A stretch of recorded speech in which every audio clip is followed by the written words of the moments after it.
The Bible has its fair share of foreboding names, but two of them that seem to repeatedly stick out are Gog and Magog.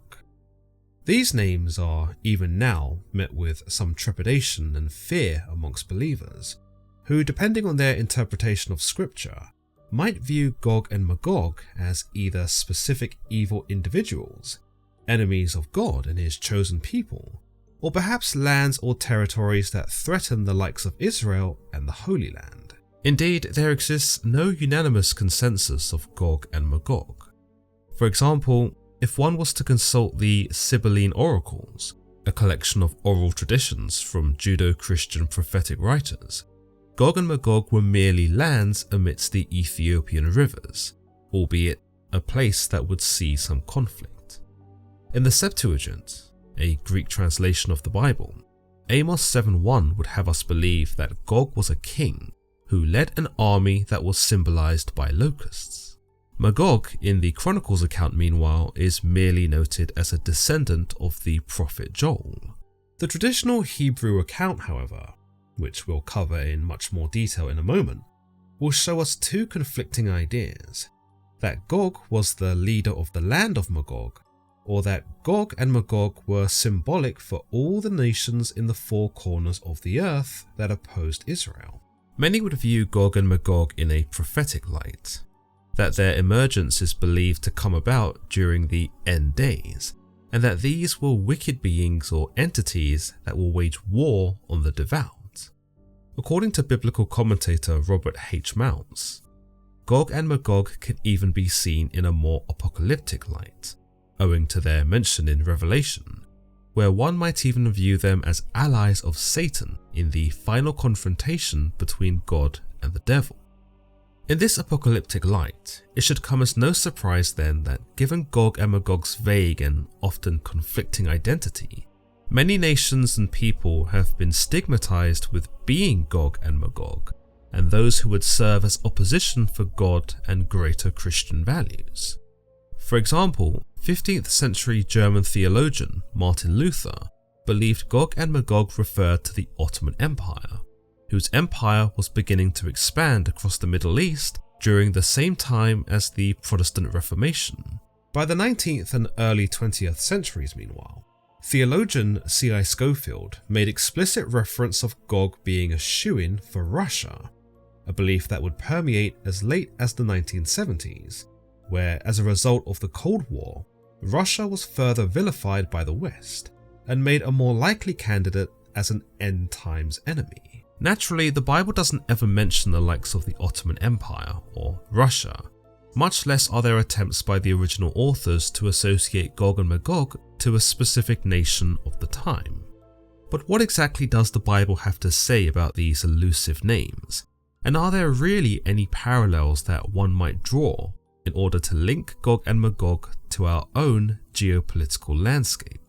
In Ezekiel 38, where we find the first and most mentions of Gog and Magog, Ezekiel describes a prophetic vision of a future invasion against Israel, led by a mysterious figure named Gog, who hails from the land of Magog, and who gathers a large coalition of nations to attack a restored Israel that was living in apparent peace and security. We are told, "The word of the Lord came to me, Son of man, set your face against Gog, of the land of Magog, the chief prince of Meshech and Tubal.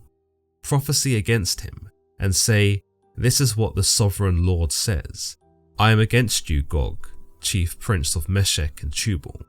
I will turn you around, put hooks in your jaws, and bring you out with your whole army, your horses, your horsemen fully armed, and a great horde with large and small shields, all of them brandishing their swords." From this we understand that Gog, not Gog and Magog, but only Gog alone, was an important leader and something of a chief prince of the land of Magog, and the nations of Meshech and Tubal.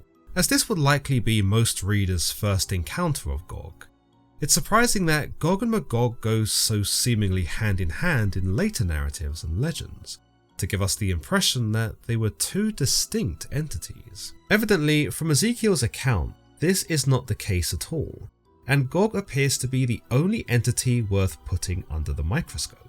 According to the Dictionary of Deities and Demons in the Bible, no particular significance seems to have been attached to the literal meaning of the name. That's if it was even known by the author of Ezekiel. In the first count of Ezekiel, God has some harsh words that he means for Gog to hear. Indeed, he might be an important leader and a chief prince in his own regions, but God makes it clear that he is against him. He means to have him captured, to have hooks put in his mouth, to have his people stand up against Gog when, not if, he comes to raid and conquer them. The remainder of this chapter proceeds to present this attack by Gog as part of a larger divine plan, as God declares that he is drawing Gog into this conflict in order to demonstrate his power and judgment before the nations who witness it.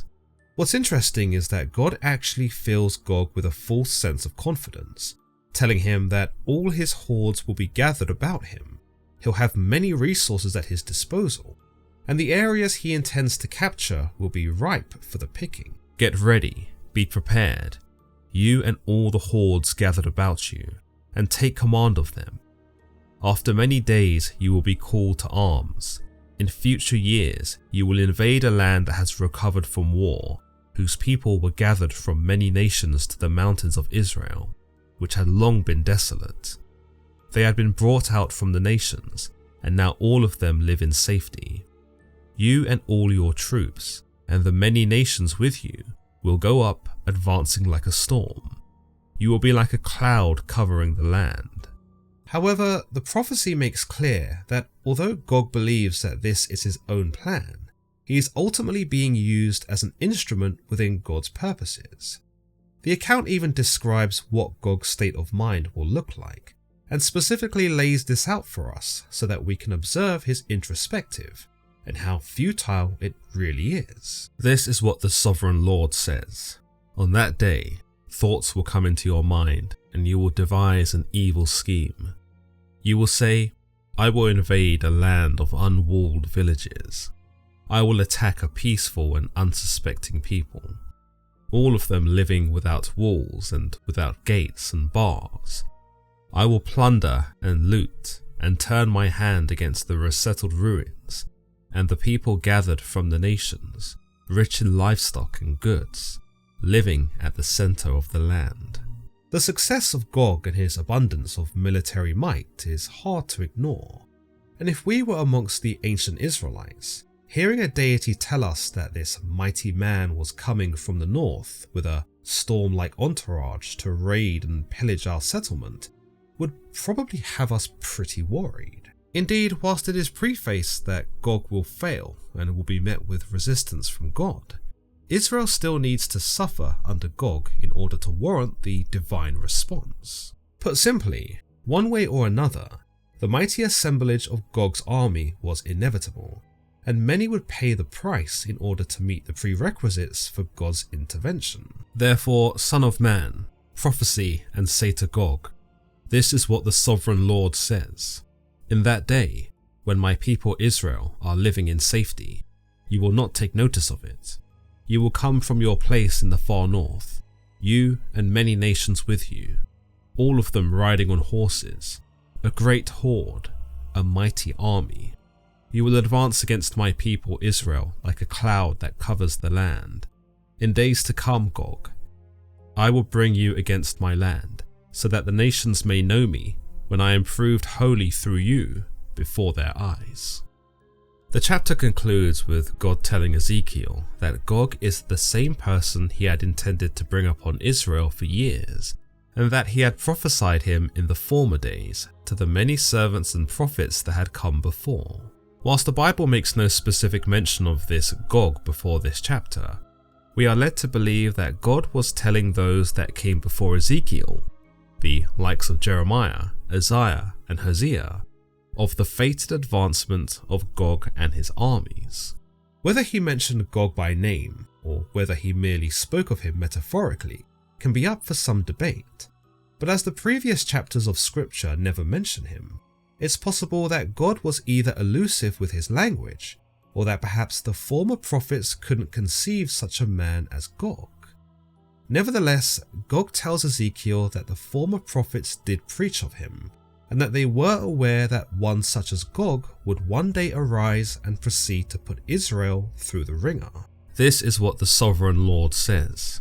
You are the one I spoke of in former days by my servants, the prophets of Israel. At that time, they prophesied for years that I would bring you against them. God is clear that when Gog does attack, again, when and not if, his anger will be immediately aroused. It almost comes across as if he's not quite expecting it to happen, and that the audacity of such an attack takes him by such surprise that he cannot help but be outraged by it.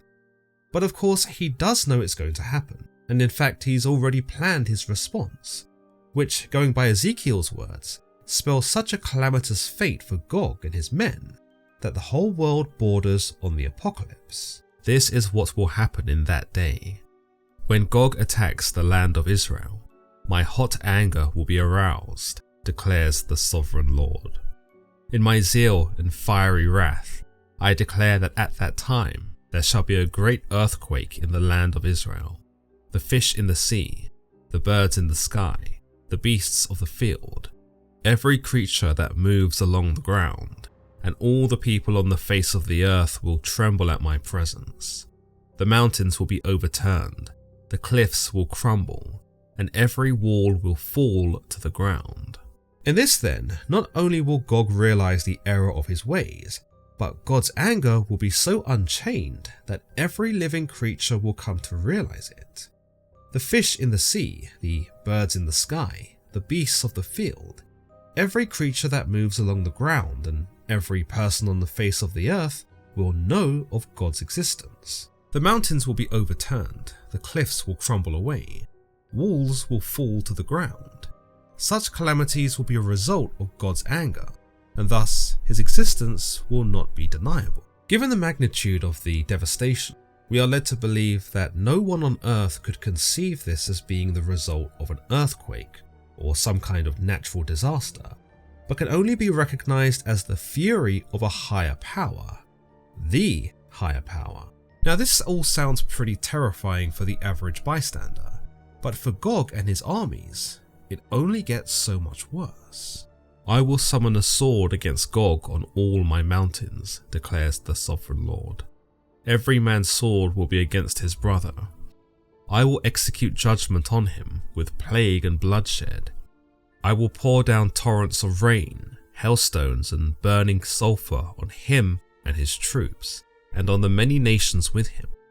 And so I will show my greatness and my holiness, and I will make myself known in the sight of many nations.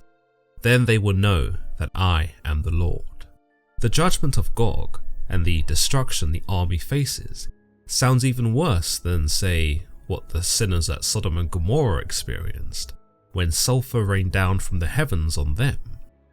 Not only are Gog's men turned against each other, we are led to believe from the description that they seem to not only start hacking at one another with their swords, but that a plague will break out amongst them. What's more, they are drenched first in rain, then in hail, and then in burning sulphur. No man in the army of Gog appears to be restful during these times, and certainly no man amongst them escapes the complete desolation that is planned for them, least of all Gog himself. Chapter 39 of Ezekiel continues of Gog. Son of man, prophesy against Gog and say, this is what the Sovereign Lord says. I am against you, Gog, chief prince of Meshech and Tubal. I will turn you around and drag you along. I will bring you from the far north and send you against the mountains of Israel. Then I will strike your bow from your left hand and make your arrows drop from your right hand. On the mountains of Israel you will fall, you and all your troops and the nations with you. I will give you as food to all kinds of carrion birds and to the wild animals. You will fall in the open field, for I have spoken, declares the Sovereign Lord.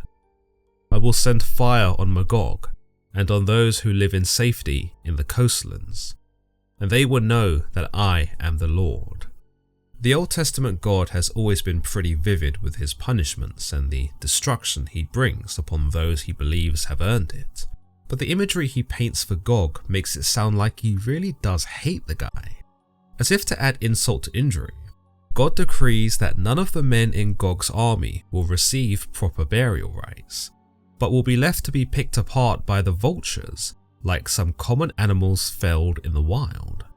Worse still is that the land of Magog, where Gog is from, won't be spared from the desolation either, even though they're living safely from the conflict and don't seem to be actively involved in Gog's army.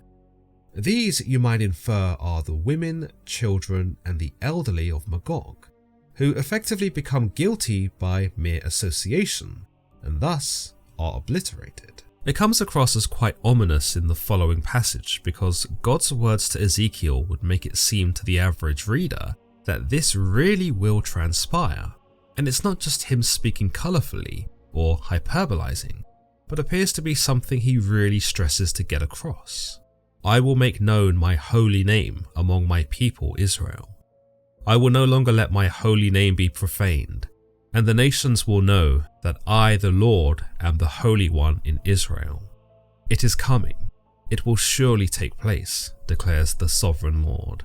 This is the day I have spoken of. Those who survive the encounter with Gog will live to see a somewhat prosperous time, for we are told that those who live in the towns of Israel will make use of the weapons dropped by Gog's army for fuel, and that as a result of such abundance, they won't need to gather wood from the fields to stoke their fires with. God concludes here that these surviving people will plunder those who attempted to plunder them. They will loot the bodies, and they will be better off for it. As far as Gog's corpse is concerned, and the corpses of his many men, it would appear that after the birds of carrion have had their fill, God will give Gog a burial place, likely not so much for Gog's benefit, but more so for the people of Israel, so that the bodies of their enemies weren't littering the mountains. However, you might find it somewhat careless of God that he doesn't bury the bodies with a snap of his fingers, like he obviously could, but rather has the Israelites bury the bodies themselves. Again, we are given quite the impression of how large a body Gog's army was, for this endeavour of burying the bodies takes 7 months to complete. On that day, I will give Gog a burial place in Israel, in the valley of those who travel east of the sea. It will block the way of travellers, because Gog and all his hordes will be buried there, so it will be called the Valley of Gog. In the footnotes of the New International Version of the Bible, this Gog is translated as Hordes of Gog. So in essence, the Valley of the Hordes of Gog is the final resting place of Gog and his army, a place where the land was disturbed by so many bodies that it is difficult to traverse and even blocks the way of those passing through it. In spite of this, there is an initiative set forth by God to cleanse the land. Again, not that he himself intervenes in this matter, but rather has the Israelites do it. After the 7 months, they will carry out a more detailed search. As they go through the land, anyone who sees a human bone will leave a marker beside it until the gravediggers bury it in the valley of Gog, near a town called Hamona, and so they will cleanse the land. As we can see from the Ezekiel account, there was no Gog and Magog, but more so a Gog from Magog. But that would soon change over the next few centuries from when Ezekiel was written. This can be seen as early as the 2nd century BC, where in the aforementioned Sibylline oracles, Gog and Magog are mentioned together in the midst of the Ethiopian rivers. According to author Sverre Bo, in his work Gog and Magog, the Ethiopian rivers might seem like a strange location for this Gog and Magog, but ancient geographical accounts did sometimes place Ethiopia next to Persia, or sometimes even India.